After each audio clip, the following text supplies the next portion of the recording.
Hello, thank you for taking the time to watch this session. So I'm Warren Porter. I'm the Head of Education Strategy at IMP Software. Before I introduce our guest, I should probably start by giving you a brief outline of the purpose of this session. So at IMP, we have nearly 600 multi-academy trusts using our planning software, and one of the modules we provide is ICFP. So when we speak to those on the ground in the sector, one of the biggest challenges to ICFP adoption that we come across is not being able to get education leadership on board with the value it adds by embedding the process into planning cycles. So understanding why approaching planning with a properly joined up curriculum and finance lens is helpful, and for some trusts an absolute non-negotiable. And sometimes that's because it's being positioned as a finance process. Sometimes it's because there's just a lack of understanding of what it actually is, no frame of reference or lived examples to date of where it's made a difference and where it's genuinely driven a decision or an action. So rather than having a finance person like myself tell you why doing ICFP is a good idea, I think now's a good moment to introduce our guest, Andy Burton, who is the Director of Education at Tove Learning Trust. So, Andy, thank you so much for joining me for this session. Pleasure. Can you start by giving us a quick intro into your role at Tove and your background in education leadership? Absolutely, yeah. So as you rightly said, I'm a Director of Education at Tove Learning Trust, which is a sort of a relatively large multi-academy trust. But I think that quite interestingly, it's got schools across all different phases, so primary, secondary, but also AP as well. Which is quite interesting, and it's across several areas from both the sort of the West Midlands through to Northamptonshire and Milton Keynes. That's the sort of geographical area. I've been involved in various versions of ICFP at two other national mats. And holistically, I've been a head teacher and an executive head teacher across three schools in different mats and different areas as well. But as one of my roles as a Director of Education at Tove is to do with the implementation of ICFP. Amazing, thank you. You may have said this, I may have missed it. How many schools do you have in at Tove? Do you know what? I think it's 15. I only joined in September, so I may be dropping an absolute clanger here. But yeah, it is predominantly secondary though, with a few primaries and two AP providers as well. Great, thank you. So on to ICFP then. How did you first come across it, and what was your honest first reaction to it? So it's interesting because I actually first came across a spreadsheet version of ICFP probably about 7 years ago, and that's whilst I was working for a different multi-academy trust. IMP's version of ICFP I actually came across about 2 years ago, and again I was involved in the implementation of that across a different multi-academy trust. What was my honest first reaction? I'm not a finance person. I've got a background I'm an economics teacher, really. I don't know whether that helps or not, actually. But I was really excited, genuinely, about the prospect of a system that was pulling together both the curriculum aspect of it, but also HR and the finance information, to pull that together into one version automatically to give real-time data and metrics for me was really important. When I was working, or when schools were working on the previous spreadsheet versions, you had to make sure that every change was inputted by hand. And therefore you got the inevitable errors when, right, we're adding a line into the spreadsheet. Have we copied the formula down from the column or the row adjacent? And inevitably those sorts of issues arose. And so all of a sudden getting into a situation where we could have a system that pulled all of that together, for me was quite exciting. So yeah, I've known about ICP for a long time, but I think this sort of consolidated version is really quite exciting. There's a lot of jargon, a lot of opinions, a lot of difference in opinion and explanation of what ICFP actually is. I have a version how I describe it, but can you explain ICFP to the layman without using any of that textbooks language. Like what do you think it actually means in practice? Sure. I guess the first thing is know what ICFP stands for. And I think sometimes Yeah. we make assumptions, don't we? But let's assume that everybody does. But in the simplest way possible, I think it's making sure that the curriculum that school, you as a head teacher, whoever you may be, the curriculum that you design and you want to deliver to your pupils, that it's affordable, that it's sensible, and it's sustainable. That really, for me, is what it's about. I think too often, and I talk about this quite a bit when we're training our staff to do it, that the staffing can drive the curriculum. So I'll give you an example. Let's say we've got 2 business studies teachers in the school, so therefore we need to put on 2 classes of business studies. Well, should it be actually, well, do we want to put this business studies on? Is it effective? Does it deliver good outcomes for our pupils? And if the answer to both of those is yes, well, okay, now let's look at the staffing we need, recruit to that curriculum demand, so that actually it's your curriculum that's driving your resource allocation and not the other way around. And I think that traditionally, too often it's been the other. I think it also shows where your surplus staffing and your resources are. And sometimes, and increasingly in the current climate, there is a need potentially to reduce those. So I think it's useful in that context as well. But curriculum driving your resource allocation, not the other way around. Yeah, it's interesting that you say that, because one of the perceptions I think sometimes is, and I mentioned this at the start, is around it being sort of finance driven or top down, and another area where maybe some would argue it's being driven in the wrong way is where it's affordability first and then curriculum plans and staffing structures. So we've seen ICFP approach in a way which is, well, we've got this £100,000 hole or this big hole in our budget, therefore we need to adapt our curriculum and our staffing structures to that, rather than, well, we want to deliver this curriculum and we need this staffing structure.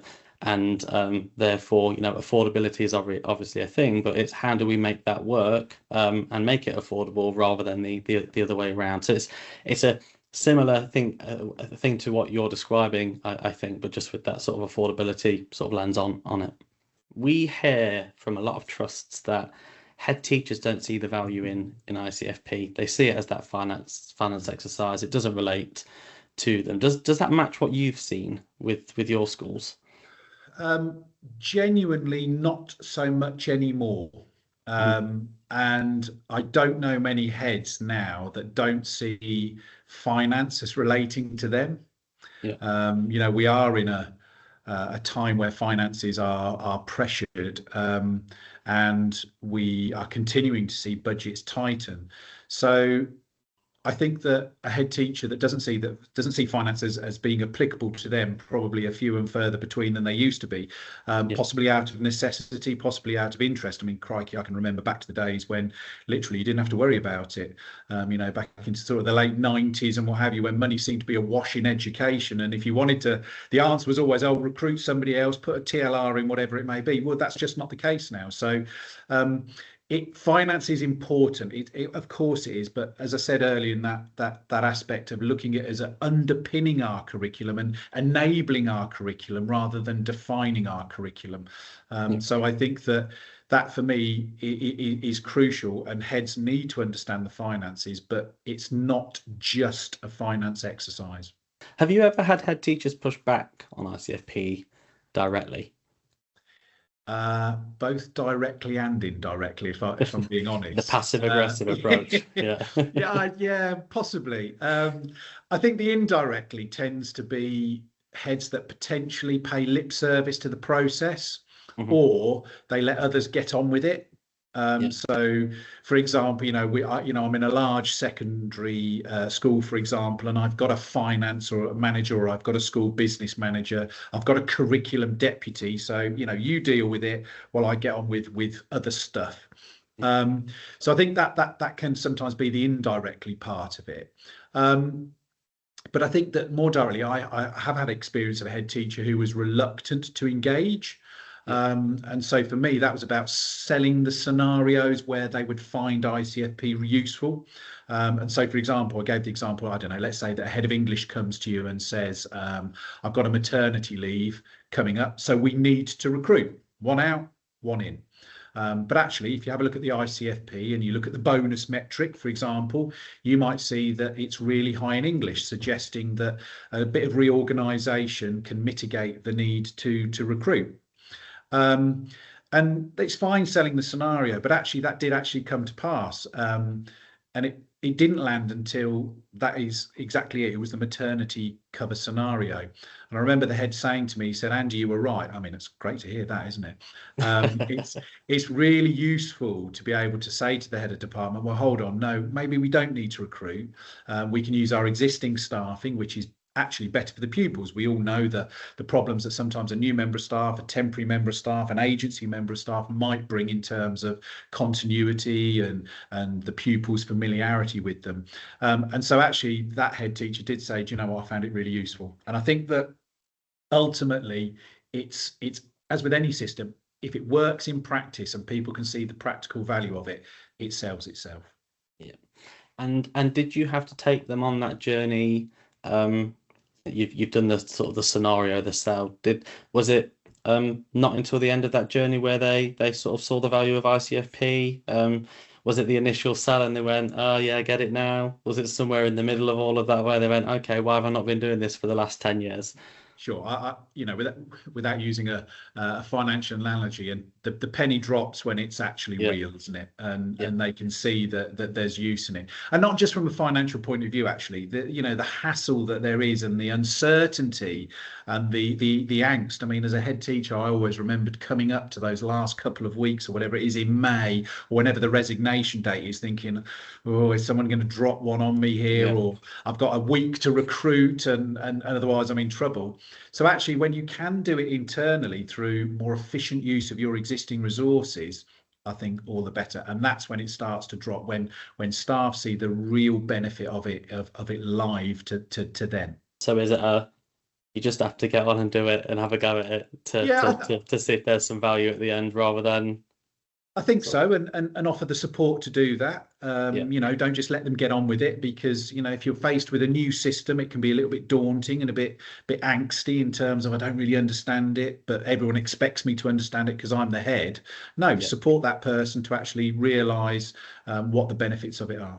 I've already mentioned this, but there's this perception that ICFP is just about cutting costs or reducing FTE, and I think that's the complete wrong way to talk about ICFP. So I don't know if you've ever heard it spoken about in that way. I think you have, but how do you reframe that conversation with a head teacher who maybe is a little bit skeptical or pushing back on you know, implementing ICFP within their planning process? I suppose we spoke, you know, earlier about the context of school budgets and school finances at the moment. So inevitably there is perhaps this view that it's about cost cutting, but I don't think that's necessarily the case. I certainly think it's about maybe framing it is, it's not about cutting costs, but it's about ensuring, you know, it's public money, about making sure that our finances, our resources, because it's not just finances from a money point of view, our resources are used efficiently and effectively. We have a duty to do that, let alone from the point of view of trying to realise any potential cost savings. So you then start to reframe that in the sense of, well, let's talk about you're a school that might want to put on an additional course, for example, or you want to change your options because a subject is perpetually underperforming.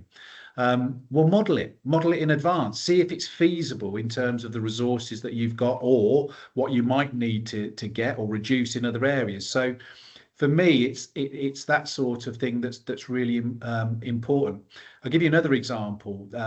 I think IMP introduced this year threshold analysis, and we found that to be really useful. And to give you an example, traditionally as a trust, we've sort of looked at a bonus metric of around a target of around 7 to 8%. And what we found was really useful was actually setting those thresholds in the background, so that now the ICFP, when you run the report, RAG rates your different metrics against the metric that you've set. So it's perpetually about cost cutting, if that's the view, right? Okay, so some schools were actually too tight with their bonus. It was really low. And so actually what we were saying to them was, do you know what, your average class size are probably too big. And what we think you need to do, and what we are advising you to do, because we have a model that we don't direct heads to do, to take action, we advise, and ultimately they're the heads and accountable for those decisions. But our advice is no, allocate more resource. Yes, there's an additional cost, but we can identify where you might be able to save some things overall. But actually, you know, where do you need to put your treasure, your scarce? We think you need to put them here because actually you're a bit too tight. So that's actually not about cutting costs. That's about that efficacy and that efficiency. Yeah. And if you land ICFP in the right way, is it a case of that it's more empowering than it feels like somebody's cracking you with a whip and saying do this thing? Because for me, it you know, it would be a non-negotiable for me if I was still working on the other side, on your side of the fence. And I just, you know, really love this idea of people knowing what decisions they're making, being really deliberate with it based on priorities and, you know, initiatives and things they want to achieve, but also understanding the things where they're having to compromise. Is it more of a, I guess, those people that you work with, Andy, and they're running ICFP all of the time, are they like genuinely positive about it? It's horses for courses. You know, there are heads that are engaged in it. There are some that are less engaged with it. They're dependent on the trust that you work for. You might gag pull, for example, and I think ICFP's got a really important role if that's the situation. And we might touch on that later. But I think that as a trust, as I say, we don't direct. The non-negotiable is you will use the system. It's there, and school business managers are engaged in it. HR functions are also engaged with it, and head teachers and schools therefore are as well. What we say to ours is, look, if you are running an ICFP, which is slightly generous in terms of contact ratio and basic bonus, for example, let's at least ensure that it's a known strategic decision. It's not by happenstance, it's not by accident, which I think the first time you actually do an ICFP, it can be quite enlightening, you know, because you don't know what you don't know. And also the benchmarking across a trust to get past the, well, we do it this way because it leads to better results, for example, or better outcomes. And you actually say, well, do you know what? The school down the road is running a much tighter ship and is getting better outcomes. So maybe it's a little bit more than that. So for us, it's about knowledge, isn't it? About having the information to make sure that everything is deliberate, it's planned, it's strategic. And if that means you are putting on slightly smaller average classes because you've got a rationale for it, then so be it. We don't direct, but I suspect that other trusts will and say, no, you have to hit these metrics. That's down to schools and trusts, isn't it? But the model, the system allows you to have those options. Yeah, you mentioned something there as well around sharing of knowledge and maybe metrics and information across schools internally in the trust. So we speak to some trusts that are really positive about that and encourage that across their schools. Other trusts are a little bit more apprehensive and don't like the idea of that. How does that look at Tove?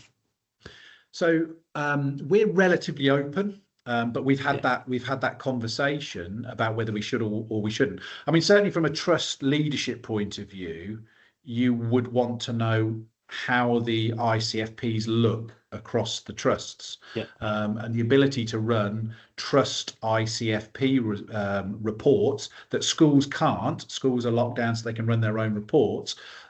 Is well, it's not just useful, it's essential, because you need to know which are the schools that are running efficiently and which that aren't. And again, from a strategic point of view, you might say, right, here's a school that is struggling. It might be in a category, for example. So we are going to say you can have smaller class sizes. We are going to say that your teacher contact ratio can be lower because you need more leadership time to implement the improvements that are necessary. But again, it's knowing, it's not a happenstance situation. It's a deliberately planned strategy across a trust. As a trust, you make the decision whether you want your other head teachers to know about what the school down the road or in a different region is doing, that's entirely up to you. At Tove, at TLT, we take the approach that actually our head teachers are grown-up professionals. They're collegiate, they're collaborative, and so why would we want to keep it a secret? So no, we don't. We discuss that, but again, we discuss it in the sense of, look, you each have your own context. There are different reasons why you're making those decisions. But actually, you might want to share best practice. How is it that the school down the road has a better bonus, if that's the way you want to phrase it, in the things that you could be doing? So for us, it is about that openness through and collaboration that stems from it. Yeah, and I think that's again, I'll use the word skepticism, but maybe the fear that comes through sometimes from those trusts that don't necessarily want to share information. It's especially at a school level, I feel like I'm being told to achieve the average or drive towards the norm. And I think for those trusts that talk about it in the way that you've just described, it's around, that knowledge sharing, and every school has got their own context. But if they're, if there are things happening in schools where that practice can be shared and that's going to benefit others, then that can only be a positive thing, right? Okay, Andy, can you think of any specific examples where ICFP's changed an education decision? You've already given me some, but maybe an example where you wouldn't have made that choice if you weren't doing ICFP? Yeah, I think that one of those, and just to talk about one of the metrics that we've already discussed about bonus profile, for example, if you run the ICFP report, the health check and what have you, it tends to give you an average bonus across 7 to 11 or sixth form if you wanted to include that. But actually, one of the things at Tove that we're really looking at is what I call the bonus profile, which is looking at the bonus between different year groups. And I sort of talk about the ski jump profile that I think is probably more ideal than a lumpy one, if you like. So to give you an example, at primary, we've got some primaries that have at the face of it appears to be an outrageously high bonus, like around about 40%. But it's actually, when you dig into it, it's about infant class size. So obviously the regulations are that one teacher, one class, 30 pupils at infant school. So what happens if you have 32 in that year group, or 33 or 34? They say, well, we have to put on 2 classes, which means that the average class size is really small and the bonus is really high. So again, rather than just saying, okay, well, that's the way it is, we say, well, have we looked at or considered, for example, vertical grouping? So instead of putting 2 year 2 classes on, for example, with average classes of 16, can they be taught together vertically with year 1 or maybe even year 3? And so that's a decision that we've looked at to try and mitigate some of those. Again, the decision is the head teacher. We don't mandate that. That's our trust model. At secondary, we've looked at reallocating resources from Key Stage 3 to Key Stage 4 to enable smaller classes, for example, in those exam years. Where do you want to have your smaller classes? Where do you want the teacher contact per pupil to be higher? And so if we have slightly larger classes at Key Stage 3, then yes, the bonus looks really, really low, and it might be RAG rated as red on the health check, but actually it means the overall bonus still meets and still sits at the target metric. So we've used that as just one example of how ICFP has given richer data to be able to drive some of those decisions and strategize some of those decisions within schools at both primary and secondary phase. Yeah, fantastic. Thank you. I guess you've spoken about IMP, ICFP as a tool, and this session isn't necessarily focused on that. There are spreadsheets out there that I guess lots of trust schools have been using for a long time now, and where we sought to make the biggest difference was the reconciliation or the linking of staffing between the planning tool and the curriculum planning sort of areas. I guess how much of getting ICFP right is about the process and the tools itself versus the actual relationships and the conversations around it, so the cultural piece? Right. So at the risk of sitting on the fence and getting splinters, I do think it's both. But I Yeah, think you need the relationships with your staff first. yeah, And the reason for that is it's about selling the process and getting buy-in yeah, and getting commitment. Um, and then I think it is the process which is crucial. And I think especially in terms of the technical setup, yeah, just as with any system, you go into a maths lesson if you ever do, and the kids say, "Oh, well, it must be right because the calculator says so." But as with any system, if it's rubbish in, it's rubbish out. yeah, And so I think any trust needs a real expert in the technical setup, and that yeah, isn't me. In Tove, it genuinely isn't. You need somebody who's a technical expert to help schools set up and support and train. And you need the educationalist, me in this instance, yeah, talking about the outcomes and the educational leadership aspects.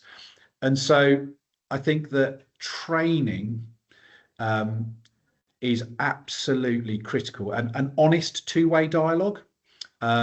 So training for heads and school business managers together, for example, collectively, getting them all in a room together, because that Q&A yeah, and a shared experience is really, really important. Because if you believe in that product and process, which we do, sell it, demonstrate it, that's really important. Then I think that targeted training, the relationships you've spoken about with specific schools, who some of them may be more hesitant, some of them may have bigger issues to resolve.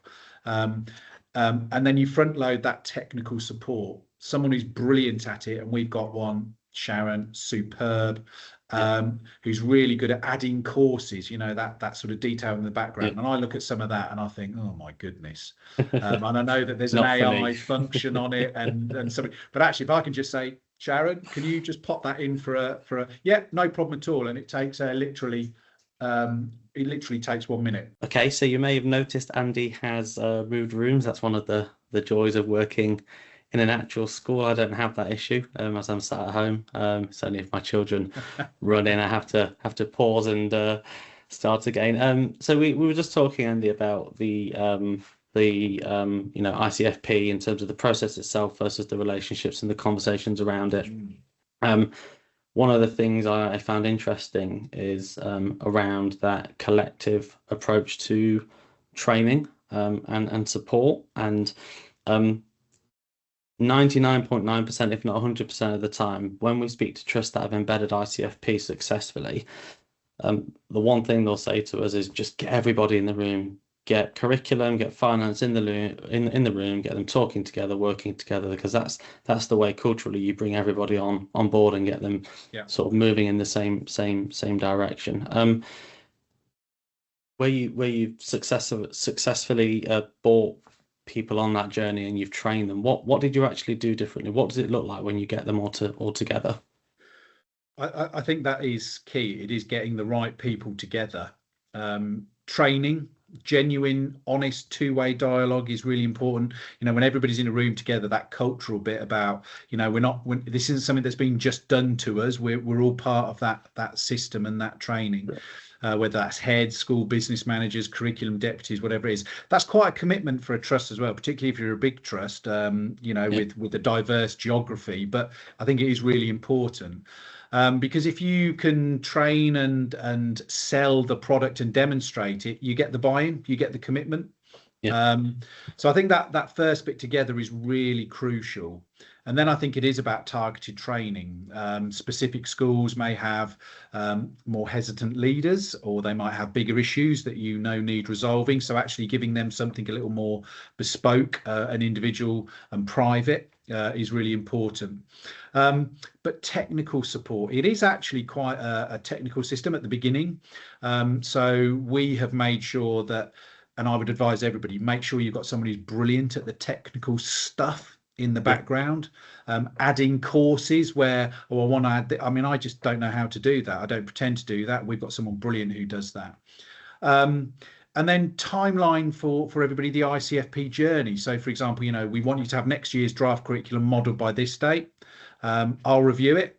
I'll provide some feedback. I'll highlight potential issues, and I'll offer individual sessions where we can talk about your school individually.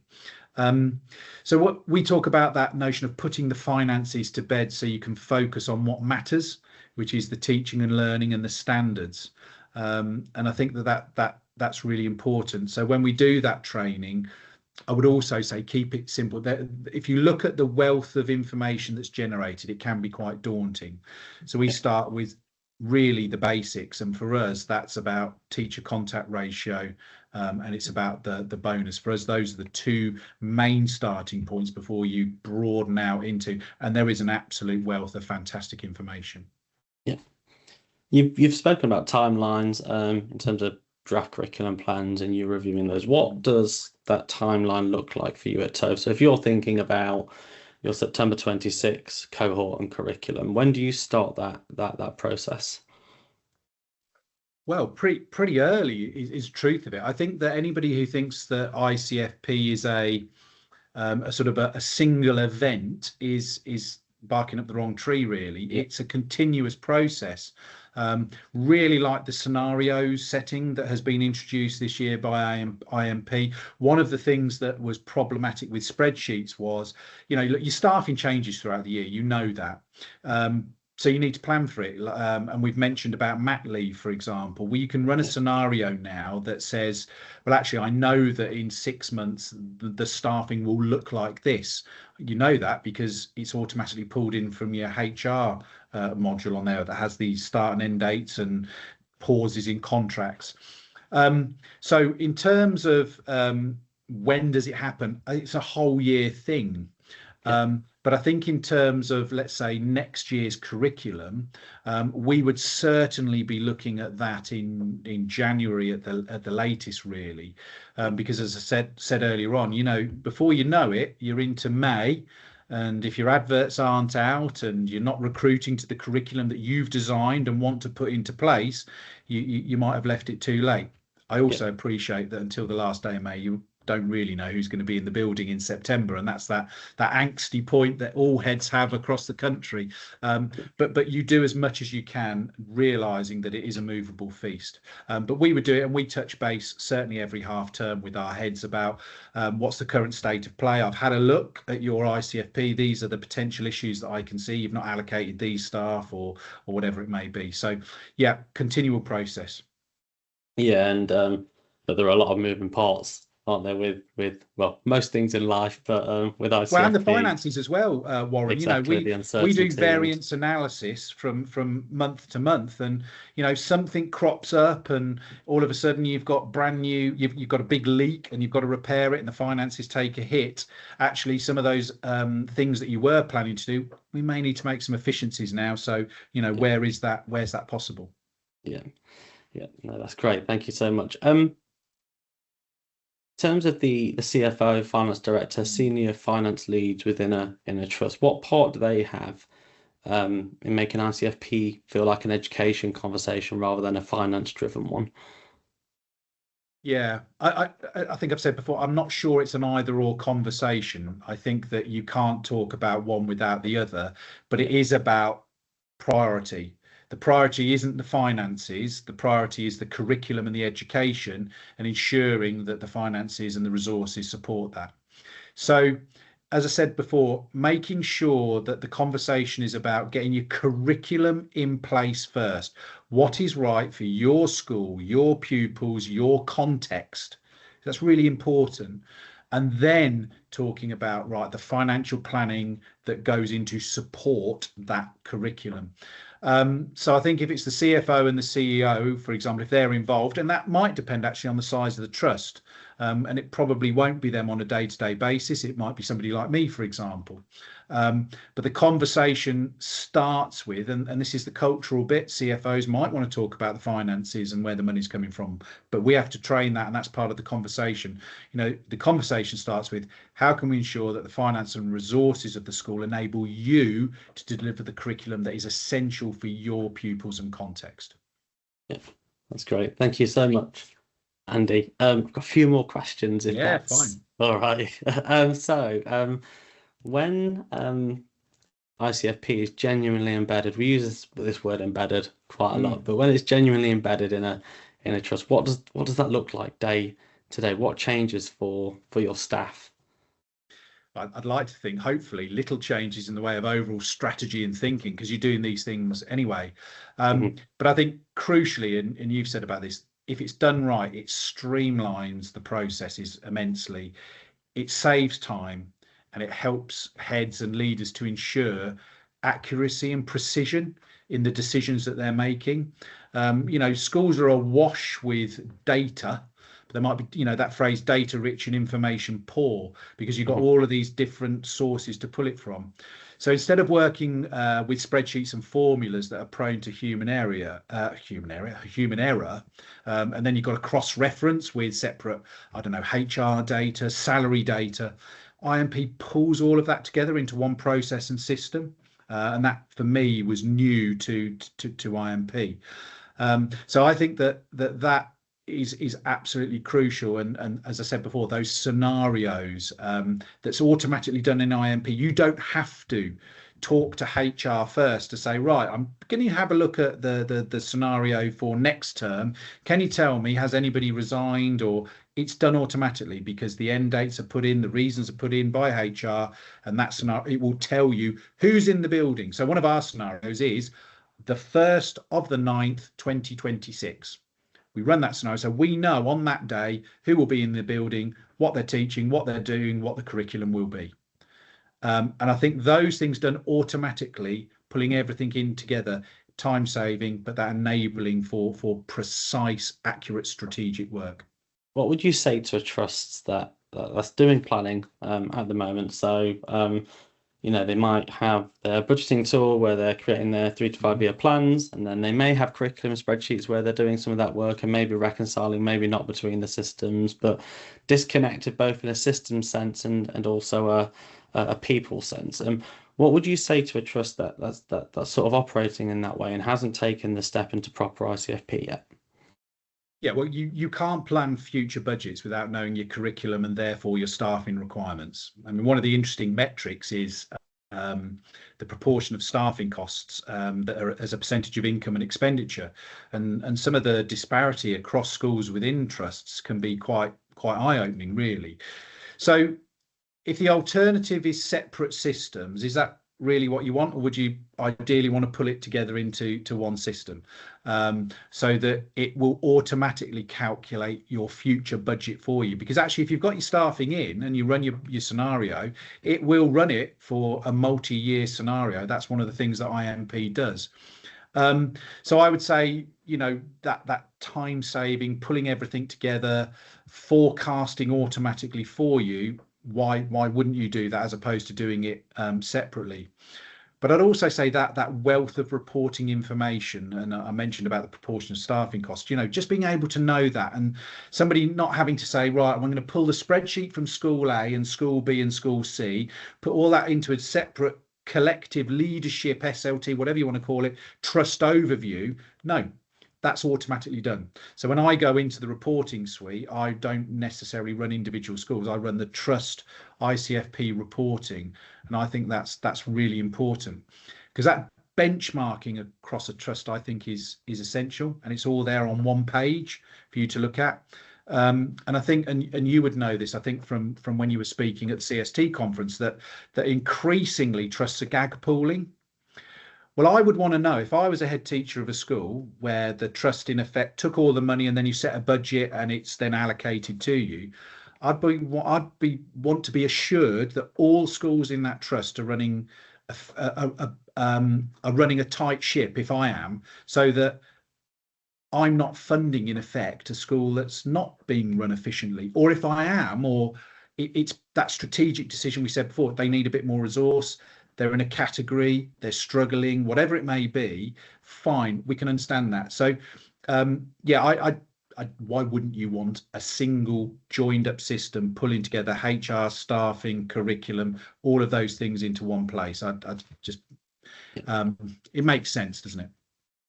You mentioned gag pooling. I'm going to try and avoid that conversation today, because that would be another hour of our time, Andy, if we went down that route. It can be a contentious issue, but again, with top slicing, gag pooling, you take your pick, don't you? It's it can be a contentious system. Well, it's all so intrinsically linked, isn't it? So it's we've seen lots of different applications of of gag pooling across the We space. we, And we don't as a trust, incidentally.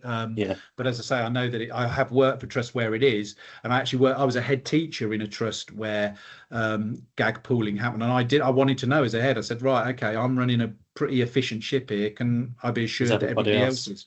Yeah. Yeah, yeah. Okay, so last few questions. If you had a minute with a skeptical head teacher, what's the one thing you'd say to them about ICFP? Do you want one live system that pulls together curriculum planning, HR, and finances? That it's as simple as that. Because if you do, and the answer, of course, is yes, I think, one system, greater clarity and understanding about the efficacy and efficiency of your curriculum, it will save you time. Yeah, fantastic. Thank you. What's the biggest mistake you see trust making with ICFP? It might be an opposite of the answer you've just given me, but not using a Georgia system. But is there anything else? I guess non that parking the system to the side for the time being. Is there anything else that you see happening within ICFP that maybe gives it a bad rep or it lands in the wrong way? Sure. I'll give you two answers, I think, because one is about process and one is about sort of the intent behind it. If the intent is there, we're introducing ICFP because we're running budget deficits across all of our trusts, and this is about saving money. I think you're onto a loser. This is, all of a sudden the conversation, oh, what? We're doing this because it's going to be redundancies. There's going to be, yeah. I think that's the wrong way round, as we've already mentioned. In terms of the process, I think inaccurate setup, meaning that data is not reliable, that ultimately leads to a loss of confidence in the system. And if you lose it at the beginning, you're just on the back foot from the word go. So training and time commitment to the implementation is crucial. You have to give it the time and the training that it needs, otherwise it won't land. Yeah. And who would you expect to see involved in that initial build and implementation of a system? Who would be driving that from your end?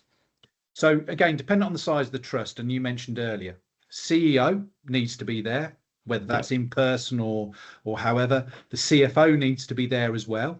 And then I think that if you're a trust and you have people like myself who are there, they need to be there as well. It needs to be seen, doesn't it, that the people at the top of the organisation, the strategic leaders, are engaged, and they've seen the benefit. They're sold. And now we're going to bring you on board, and you're going to see it too. So it becomes then less of a directive and more of, do you know what, this is really good. We want to be part of this. We want to be on board. We want to use it. Yeah. And the interaction with a provider. So providers saying, we're ready to build your system. Who's driving that in your trust? Is that finance and curriculum? Is it curriculum only? Is it finance only? In terms of that initial setup, yeah. Yeah, you need, I'd say, a single source. I'm not sure it's that straightforward. You do need, obviously, the HR input, you do need the finance input, and you do need the curriculum input. What you can't do, though, as IMP, is say, right, we're going to go out to each individual school and ask them. Yeah. So I think that somebody does need to collate that, decide on silly little things like, are we all calling business studies or vocational courses the same thing? Because if you're not, it makes it difficult to track across trust. Yeah. So I think those things are quite important. So you do need a small team or a person within a trust who's going to collate that information and deal directly with yourselves. So an owner, a project owner who is, coordinating this with it might be a small project team, but yeah, absolutely. And then curriculum, finance, HR lens, or perspective, all feeding in from the trust. Yeah, and that's certainly where we've seen it land better, is when it's not, again, it's not just a finance person that's saying we're going to build it in this way. Actually, it's got everybody in the room and it's all being coordinated. So ultimately, curriculum, finance, HR, they get the right structures, the right things built at the end of it, but it's all talking to each other in the right way. I think that's really important what you've just said there. So it was back to that bit about the technical experts in the background. Yeah. Yes, but you've got to have the education lists, and that's the that whether it's an ex-head teacher or director of education like myself, whatever that may be, somebody who understands and has been in the position of, right, well, this is what it means from an education chalk face perspective. If a trust is doing ICFP well, what does good look like? What are the signs that you'd expect to see? Nobody's saying we can't afford to do it. And I know that comes back to finances, but if you're doing ICFP well, you can prioritize your resources to ensure you can afford to do whatever it is that you're, within reason, that you're wanting to do. And it comes back to what is our core purpose? What's our mission? And it's about a curriculum that gets and delivers standards for our pupils, our communities in the context. That's the important bit. This is what we need to do for our pupils, what's right, and what's required. So that's the driver. Now let's make sure that we can deliver it sustainably and efficiently. Amazing. Andy, thank you so much for your time. Pleasure. Anytime, no problem. No, that was so helpful, and hopefully for those that are watching this, it's nice to hear somebody who's not finance talking about ICFP in the way that you do, because as a finance person with finance background, I don't have that same level of credibility, of course. So well, I'm not sure credibility is necessarily the word, Warren, but that's very kind of you. Yeah. Yeah. No, thank you, and Pleasure. yeah, speak soon. Thank you very much. No worries. Bye-bye.